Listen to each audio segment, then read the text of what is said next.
Je me nomme Aboulé Simon à l'état civil. Je suis né à Zagué-Blida. Prêtez attention à ce que je vais vous dire ce matin. Le témoignage qui vient de notre Seigneur Jésus-Christ. J'avais traîné un mal pendant 13 ans, précisément en 1991, lorsque j'étais en congé dans ce mois d'août et que j'étais au village. On m'avait fait appel que j'ai perdu un de mes enfants au chute de Trècheville. Et ce jour, je me suis rendu, j'ai vu le corps à la morgue du chute de Trècheville. Et comme c'est un enfant de 2 ans, le lendemain, on devait faire l'enterrement. Et après avoir fait tout ce qu'il faut, payer le cercueil, l'habillement, nous sommes dirigés au cimetière de Port-Dieu. C'est là-bas l'inhumation d'État à Port-Dieu. Quand on est arrivé, ce qui m'a étonné, c'est qu'on m'a dit de descendre dans la fosse pour prendre le cercueil et déposer le corps. Je n'ai jamais vu ça. Je sais qu'il y a des gens spéciaux qu'on paye l'argent et qui font ce travail. Mais moi, on m'a sommé de descendre et j'ai obéi. Quand j'étais descendu dans la fosse, on m'a donné le cercueil. Et moi seul, je dois déposer par terre. Quand j'ai pris le cercueil et que je me suis courbé, j'ai senti une déchirure au niveau de la colonne vertébrale. Et en ce temps, comme j'étais jeune, j'ai minimisé. Après l'enterrement, nous sommes venus à la maison. Les temps qui ont suivi, j'ai commencé à sentir une douleur énorme. Ma colonne vertébrale avait pris un coup que je ne savais pas. J'étais malade. Et de jour en jour, la douleur s'accentuait. Vous dire que ce temps, j'ai travaillé au port autonome d'Abidjan et j'étais dessinateur. Moi, j'ai cru que c'est le dessin parce que presque tous ceux qui donnaient les témoignages disent que le fait qu'on se courbe beaucoup pour faire le dessin, en son temps, ce n'était pas avec des ordinateurs, mais c'est avec des planches. Et je suis allé à l'hôpital, au dispensaire précisément du port. Quand on a fait la radio, ils ont constaté que depuis le dernier disque qui relie la couronne vertébrale au bassin, les vertèbres sont séparées de 5. Et la chair a poussé pour rentrer dans le trou qui a été formé par ces séparations avec les nerfs. C'est comme ça que la douleur est partie. Ça m'a donné l'hernie inguinale. Et l'hernie inguinale, comme nous sommes des assurés, j'étais parti à la clinique des Lagunes, située à Marcory. C'est là-bas j'ai été opéré de l'hernie inguinale. Et comme je dormais au village pour venir au service, j'ai préféré me chercher une maison de peur que j'aggrave les choses. Ainsi, je me suis pris une maison à Locodro. Et c'est là-bas que j'allais au service. La douleur était tellement intense que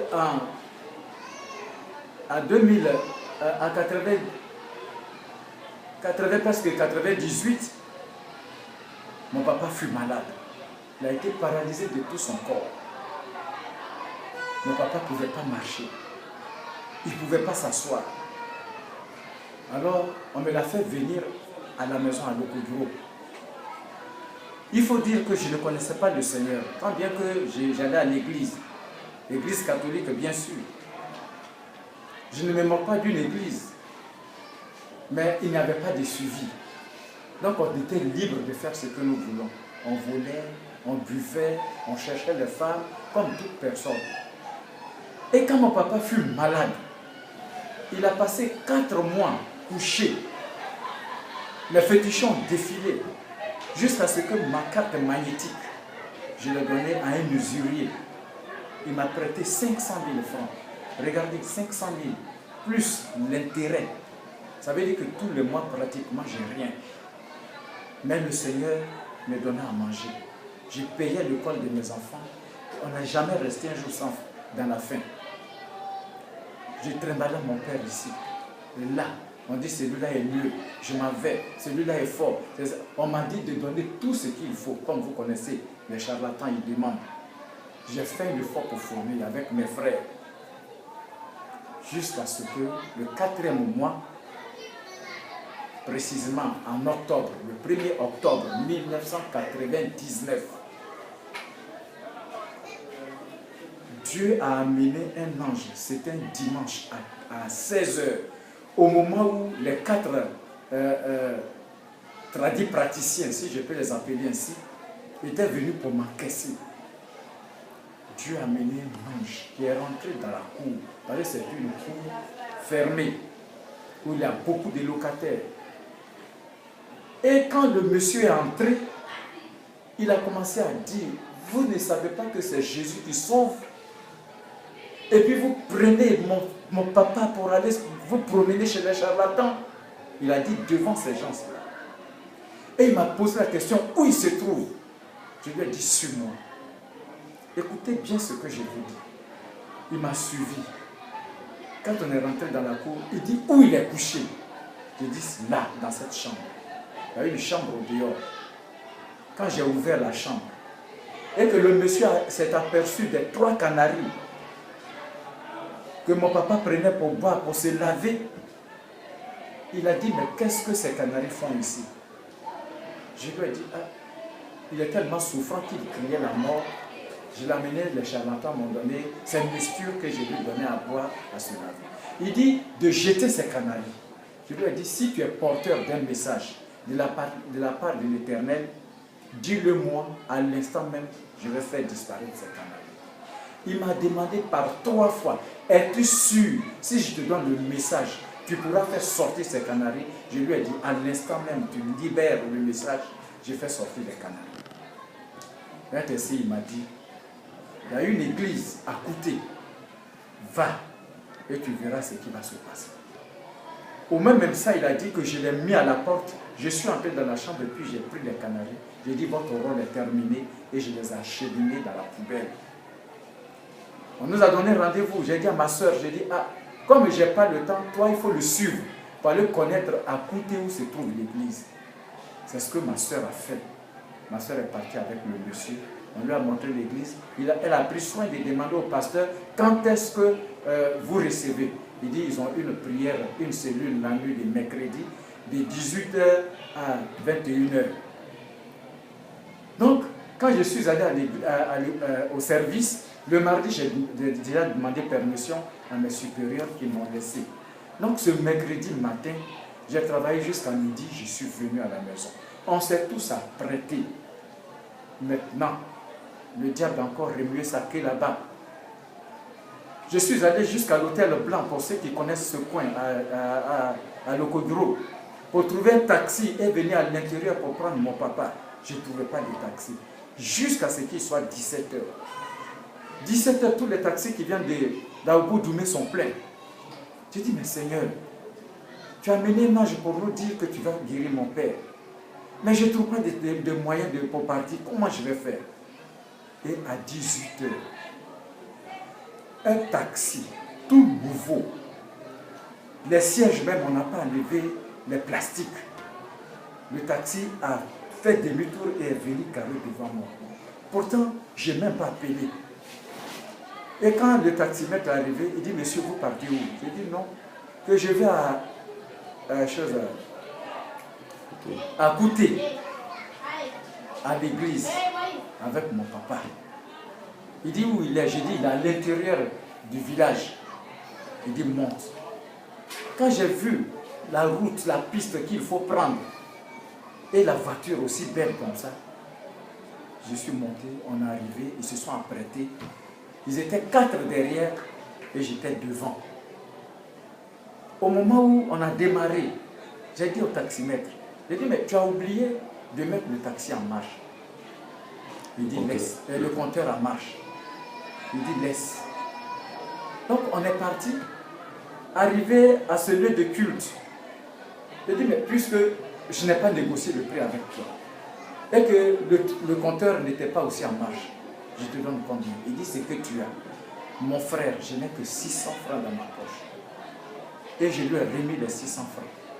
Et il m'a posé la question, à quelle heure vous finissez pour que je vienne vous chercher? Je lui ai dit, vers 21h. Quand on a pris, mon petit frère Georges a pris mon papa. J'ai dit, mon papa là, quand tu le touches, sa peau là, reste dans ta main. Ça dit qu'il était déjà, moi je peux dire pourri.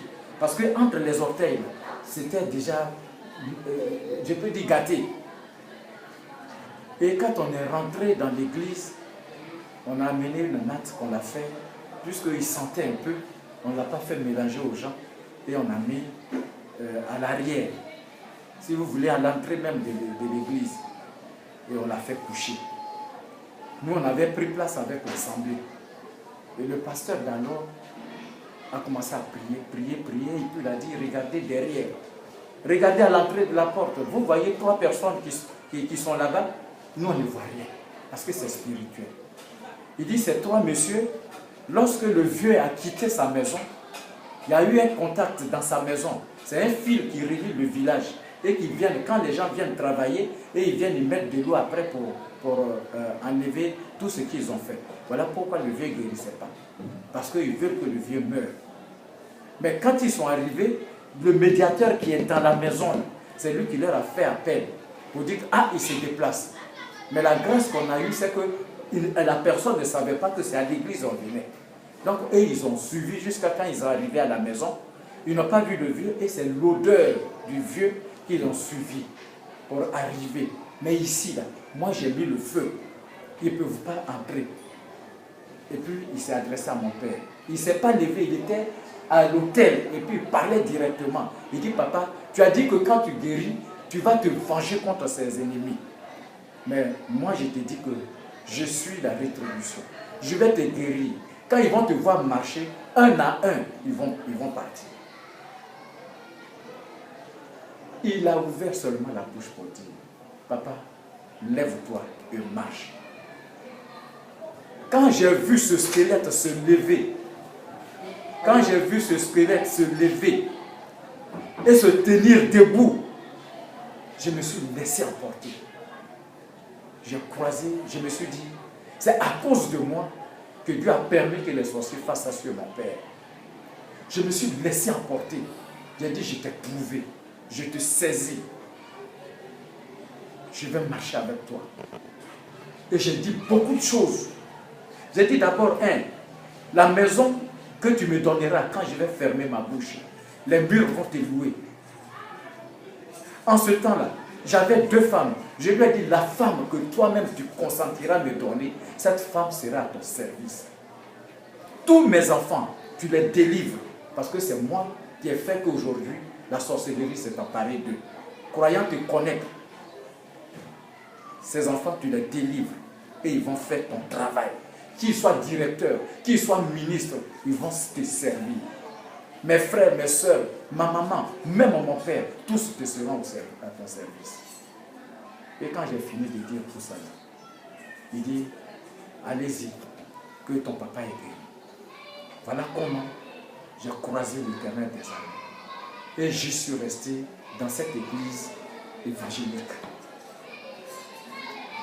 Tous les jours que Dieu fait, on habille mon père, on s'en va à l'église. On vient tous les dimanches.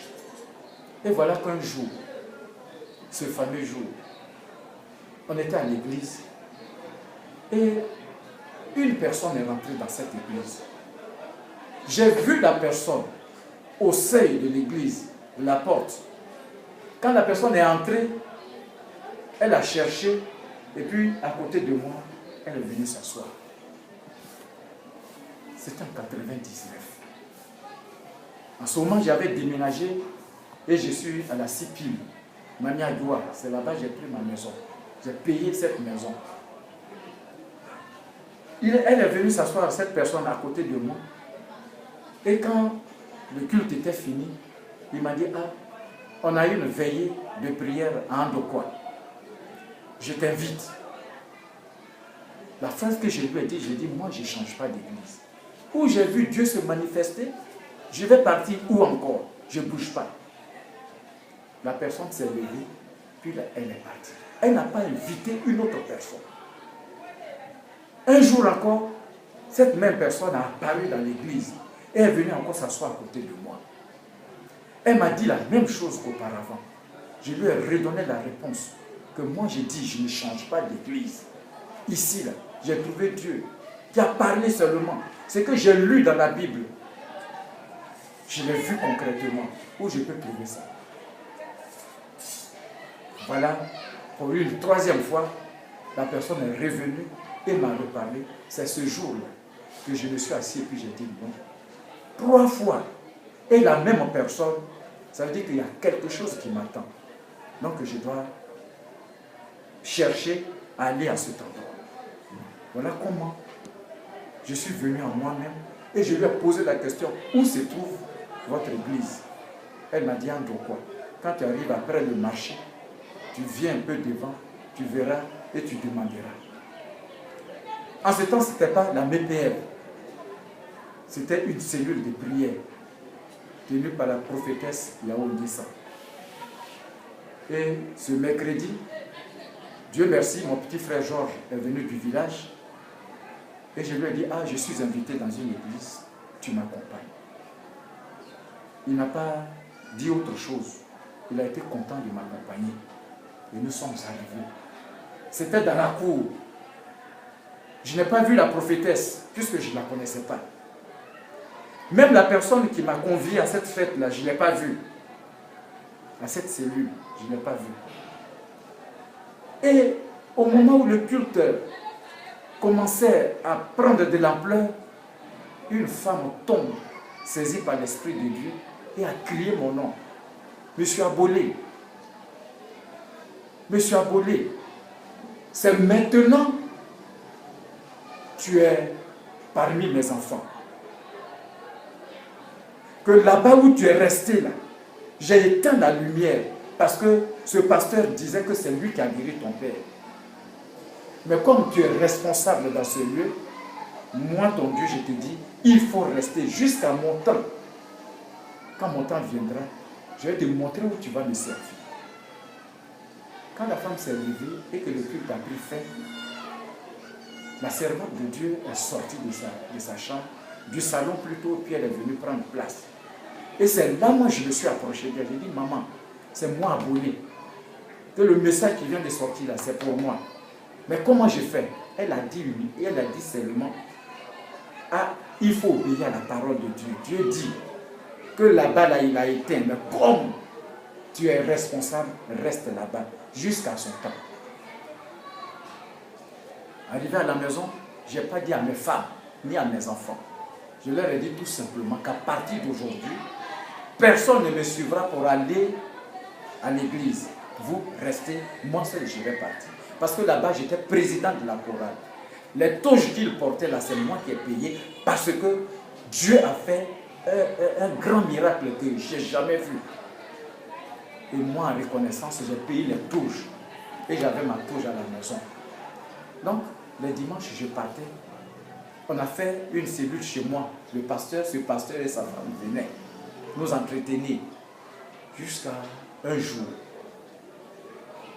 J'arrive tous les mardis. J'arrive, le pasteur a déménagé. Il dit, on ne priera plus ici. Et il est allé dans une autre maison. 2 jours là, je ne savais pas. Moi, je sais que le mardi, on a cellule. Je m'appressais pour venir. J'ai trouvé mon bus, je suis venu. Et quand je suis arrivé, j'ai demandé aux enfants, à mes femmes, mais le pasteur et sa femme ne sont pas encore venus, c'est maintenant vous mangez. Ils disent non, le pasteur est venu, mais il dit à partir d'aujourd'hui, on ne fera plus de cellules dans cette maison et qu'on va aller ailleurs. Il vous a montré le coin, j'ai dit oui. D'accord. Donc faites vite, moi je ne mange pas parce que ça va prendre du temps. Quand ils ont fini de manger, sans se laver, on est tous partis. C'est dans la cellule que le pasteur m'a mis à genoux devant ce parterre de personnes, devant mes enfants. J'ai 13 enfants, j'ai 2 femmes. Et il m'a mis à genoux devant mes enfants. Il dit, Je suis une télévision. C'est-à-dire, il me compare comme une télévision. Partout où je passe, il me voit. J'étais resté tranquille. Tous les gestes faits, je contrôle. Qu'est-ce que je suis allé chercher chez cette femme? Que tu ne sais pas que ce que la femme l'a fait là, moi aussi j'ai fait ça. Ça m'a amené à comprendre que la parole qui a été dite n'est pas fausse. Que c'est lui qui a guéri mon père et non pas toi, Dieu. Devant les gens, j'ai posé la question, j'ai dit, nous sommes à l'ère du Saint-Esprit. Il faut poser la question au Saint-Esprit devant tout ce monde. Si ce que j'ai fait est mauvais, je vais reculer. Le pasteur n'a pas eu l'audace de poser une question au Saint-Esprit. Il a commencé à m'engueuler. Puisque j'ai déjà eu le message, moi je n'ai rien dit, je n'ai pas fait palabre, je me suis assis. Et j'avais pris la décision de ne plus aller à cette église. Parce que c'est du faux qu'il prêche là-bas. Du bien, c'est venu maintenant du faux. Donc, je suis resté à la maison, je n'allais pas à l'église, puisque Dieu ne m'a pas donné l'autorisation de fréquenter une tierce église. Donc, je suis à la maison avec ma famille, on fait nos prières, la nuit, on dort. Et un jour, ce pasteur amène ses responsables pour venir me poser la question de pourquoi je ne viens plus à l'église. Et quand ces hommes sont venus, je leur ai dit, mais il faut qu'ils vous éclaircissent. Tu ne peux pas te lever pour dire à quelqu'un responsable. J'étais responsable de la chorale. Ça veut dire que c'est moi qui fais chanter, c'est moi qui fais descendre l'onction par les chants de la chorale. Mais s'il t'amène vers moi, il faut qu'il prenne soin de dire, voilà ce que j'ai fait à l'endroit de ce monsieur. Allez-y lui demander pardon, au moins ça peut toucher mon cœur. Mais vous venez et vous venez me supplier de rentrer. J'ai compris. Ils me disent, mais la chorale est en train de mourir. J'ai dit, j'ai compris. C'est pourquoi j'ai formé un autre. Moi, j'ai deux maîtres de cœur. Si l'autre est défaillant, l'autre peut prendre la relève. Mais je viendrai. C'est comme ça, nous sommes séparés.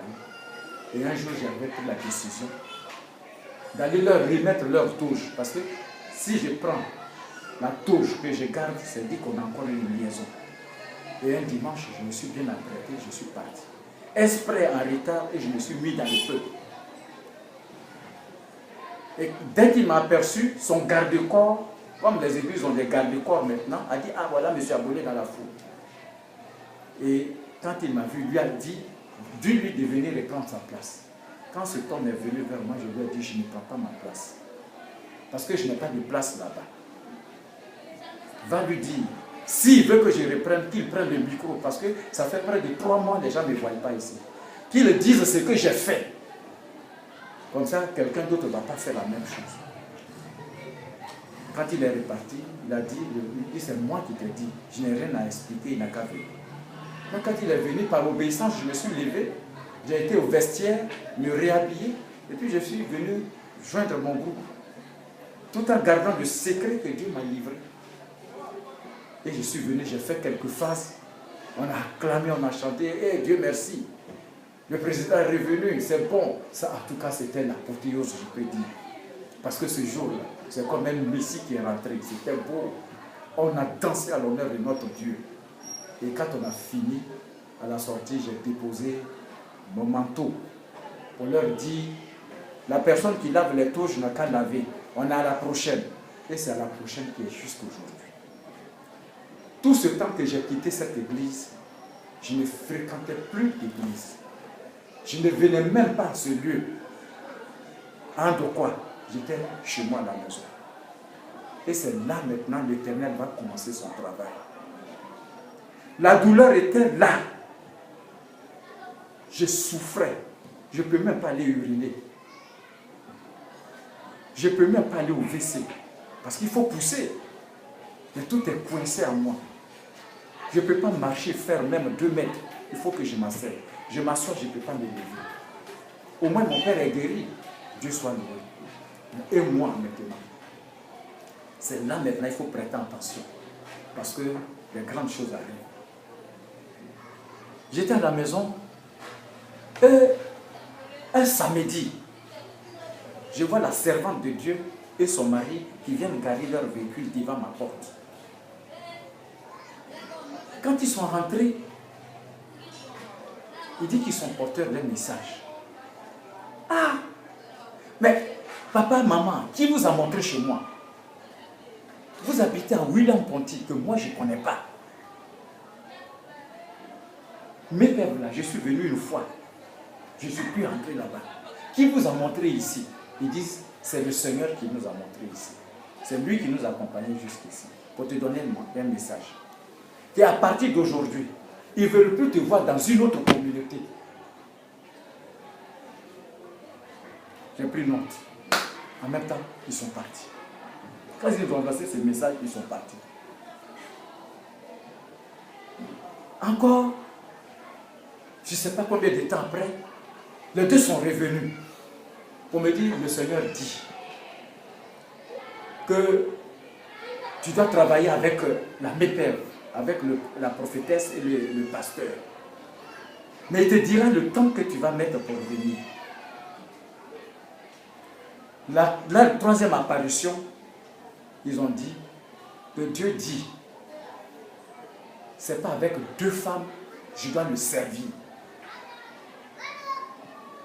Là, nous sommes en 2001.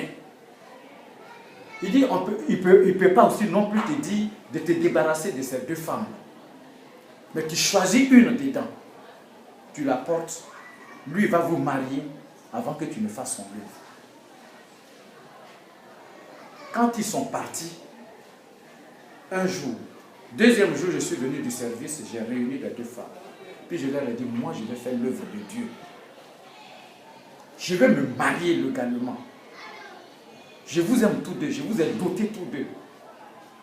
Mais je suis obligé, selon que Dieu m'a dit, de choisir parmi vous une. Je prends la première. Deuxième, ce n'est pas que je ne t'aime pas, je t'aime très bien. Mais la volonté de Dieu d'abord.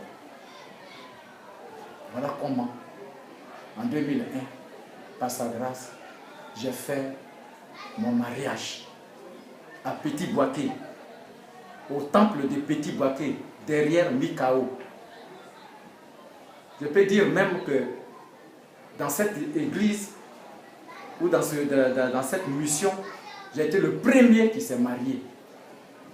J'ai été le dernier venu, mais j'ai été le premier qui s'est marié. Quand je m'étais marié, la douleur était là. Tout bon portuaire, chaque fin d'année, après la fête de Nouvel An, il commence à faire des réserves. Donc chaque fin du mois, quand le bateau de vin vient, je prends mes 10 litres et puis je vais, on me sert et je garde pour préparer janvier prochain. 10 litres de quoi? 10 litres de vin. Je prends les liqueurs, je mets en bas de mon lit. Et voilà que un soir, j'étais paré dans ma belle culotte que j'ai payée à 5 000 francs au port. Cette nuit-là, c'est gravé encore dans ma tête. Le pasteur et la servante de Dieu sont venus chez moi. Le pasteur a commencé à crier sur moi. Il dit, pourquoi je les empêche de prier? Hein? Moi je suis ici, là, j'empêche qui de prier? On prie jusqu'on arrive chez toi, il y a un obstacle. La culotte que tu portes là, c'est un empêchement. Dieu dit de ne plus porter des culottes parce que tes jambes là, c'est pour ta femme. Séance tenante, je me suis levé. J'ai été, puis j'ai déchiré la culotte. On m'a jeté à la poubelle. Quand je me suis assis, ils ont dit, les vins que tu as mis dans ta maison, les bouteilles qui sont sous ton lit, Dieu dit de te débarrasser de ça. Je n'ai pas résisté. Parce que c'est moi qui ai dit, je vais servir Dieu. Donc si Dieu que je vais servir, voit mes lacunes qu'il me dit, mon rôle là, c'est d'obéir. Je suis entré, j'ai dit aux enfants, on a ramassé tous ces liqueurs, les vins, tout. On est allé au bureau et puis on a tout brisé sur la route. Versé tout le contenu du bidon. Je suis venu. Personne ne m'a félicité pour dire que tu es obéissant. À peine tout ce travail est fait, ils ont pris leur voiture et sont partis. Je dis, hein? Donc Dieu, c'est comme ça il est. Donc Dieu est en moi comme ça. Et puis moi je joue, j'ai compris. Voilà comment je me suis débarrassé des culottes. Voilà comment je me suis séparé des liqueurs avec de la boisson.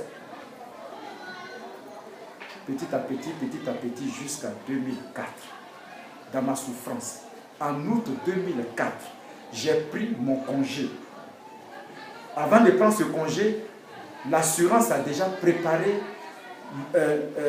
la clinique Hôtel Dieu de Treichville pour mon intervention chirurgicale. 2004. Quand j'étais ce jour-là en congé, ce vendredi, j'ai dit bon, je vais venir dire au serviteur, à la servante, que je suis en congé et qu'on va travailler ensemble. Ça, c'était ma passée.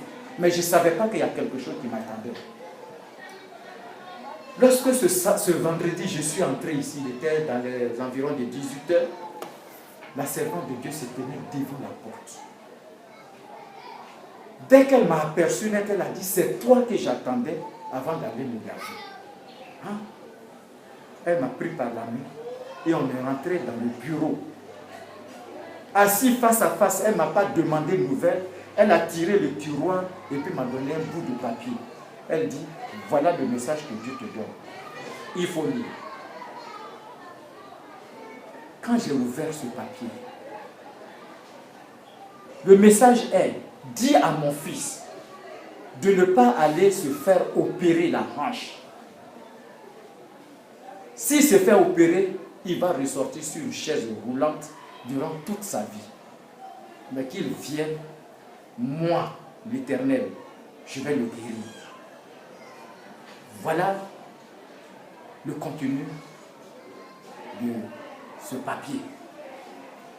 Le camp, en son temps, c'était 6 000 et c'est par semaine. 3 jours, j'aime sec.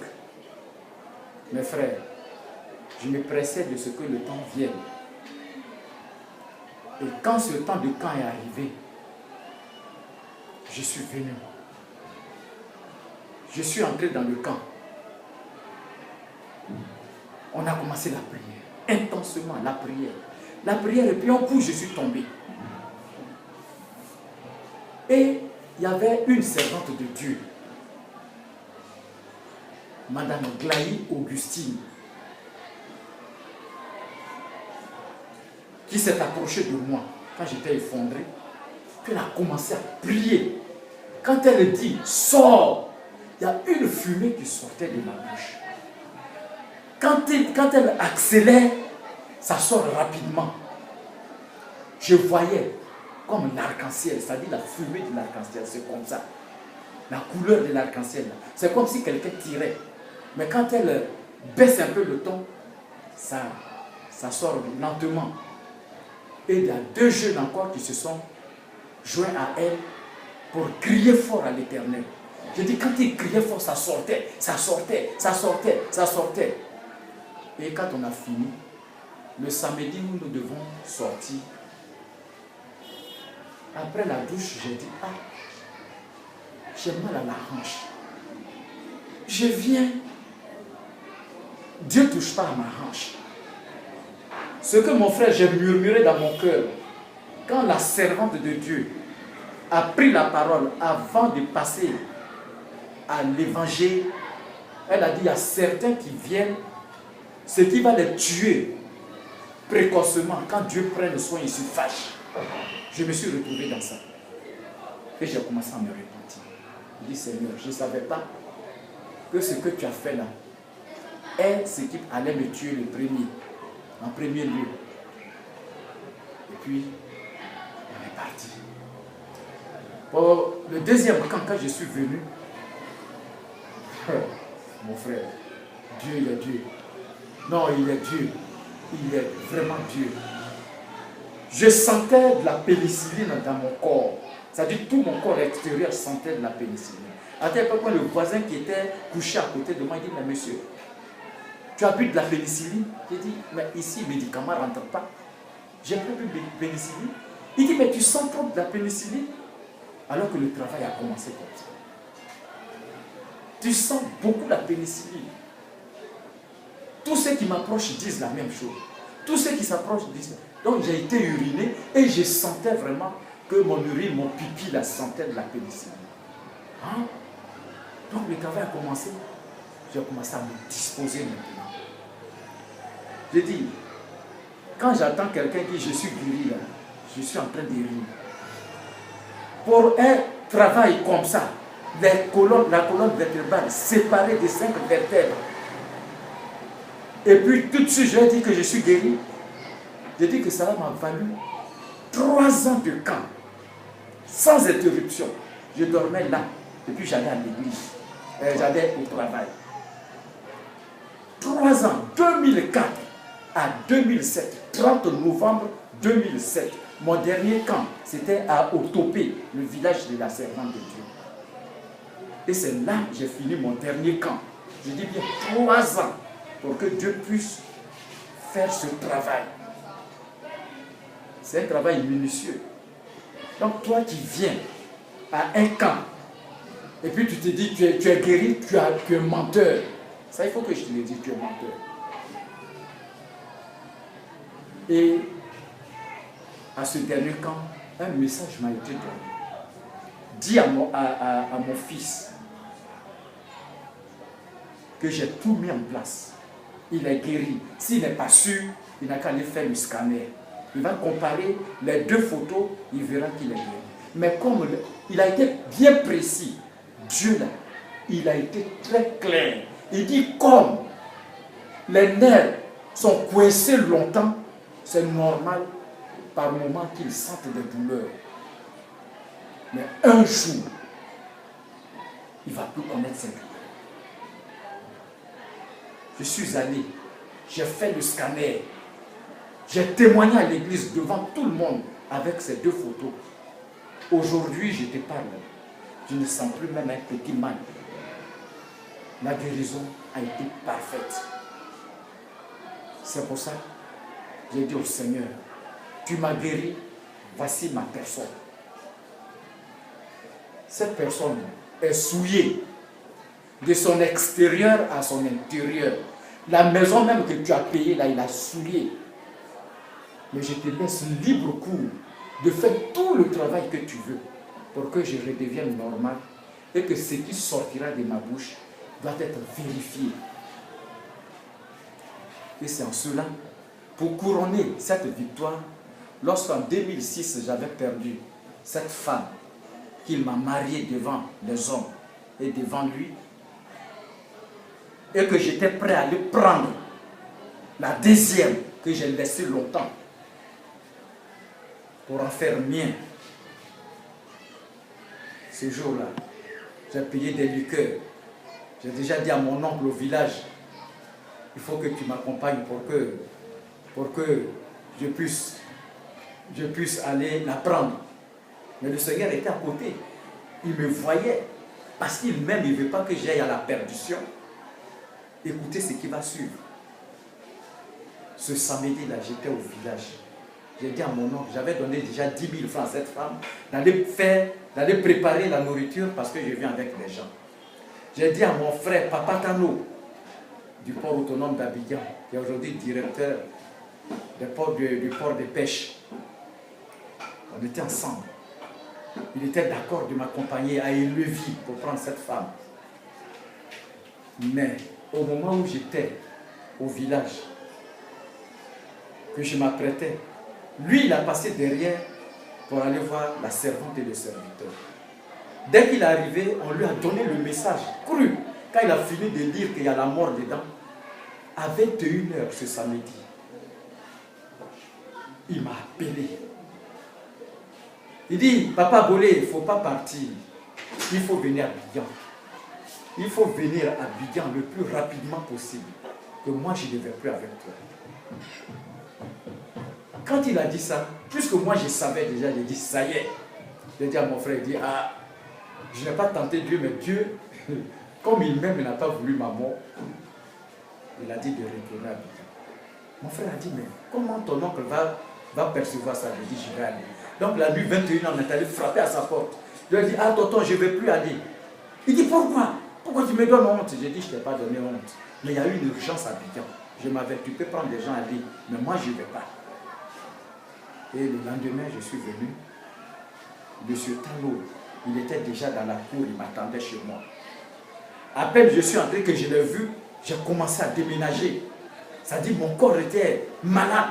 J'ai été au WC d'abord. Je me suis lavé, il dit, monte, on va partir.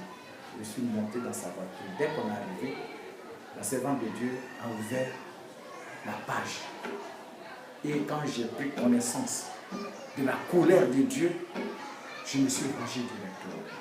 Et j'ai demandé pardon. Elle a dit, mets ta main sur ta poitrine, sur le cœur. J'ai déposé. Quand elle a fini de prier, jusqu'aujourd'hui, je ne connais plus le visage de cette femme. Cette femme que j'ai portée dans mon cœur, après le décès de sa rivale, je n'ai plus connu son visage. Et il m'a dit, c'est pas pour une femme, je vais te perdre. Reste tranquille, je suis en train de chercher. Quand je vais trouver cette femme pour toi, et que tu la prends, tu ne vas jamais regretter.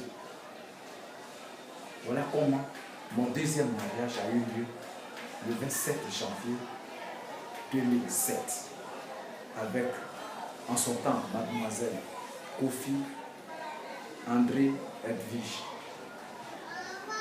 Aujourd'hui, la parole s'est accomplie sur moi. Tout ce que je lui ai dit en son temps, quand mon papa était guéri, il a tout fait. En tout cas, il m'a donné. Jusqu'à ce que, à la retraite, il me dit, tu ne seras pas retraité parce que tu vas travailler, mais ce ne sera plus au port. Il me l'a dit en 2009, lorsque je venais à la retraite. Jour pour jour, 5 ans après, c'est-à-dire 2014, 18 juillet 2014, je dis bien 18 juillet 2014, la parole s'est accomplie. Ce qu'il a dit en 2009 s'est accompli. J'ai été appelé à une société qu'on appelle OL International. Nous faisons des BTCS, c'est-à-dire des constructions avec des bétons, des terres compactées, stabilisées. Et c'est en cela qu'aujourd'hui, je suis encore au service, je travaille. Parce que le Seigneur fait se glorifier davantage dans ma vie. Et il a permis que cela soit ici. Soyez bénis, frères. Voilà le peu que je veux partager avec vous. Exaltez maintenant. Hein? Sois exalté maintenant. Par rapport à tout ce que vous avez écouté, d'abord ce que je vais dire, c'est que la guérison qui vient de l'Éternel est pure. Et la guérison de l'Éternel, selon le mal que tu entraînes, ne se fait pas sur place.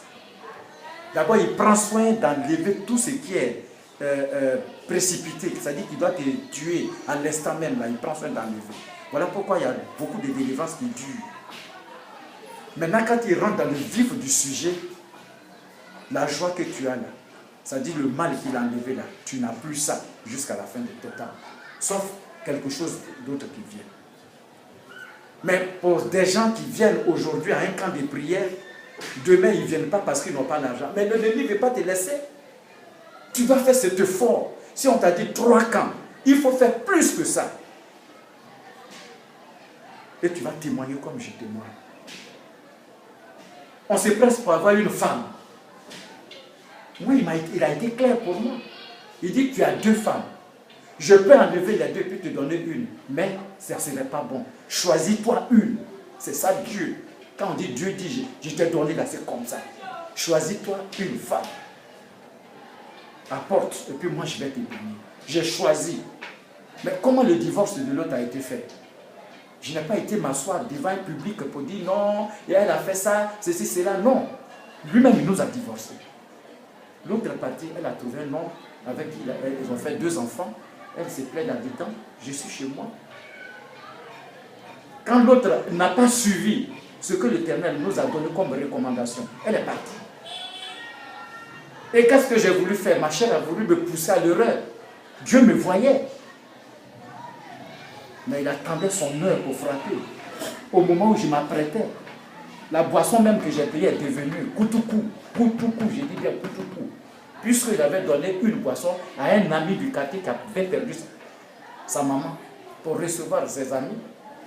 Et quand il m'a vu, il a dit, mais tu m'as fait du tort, j'ai failli gâter mon nom. J'ai dit, en quoi?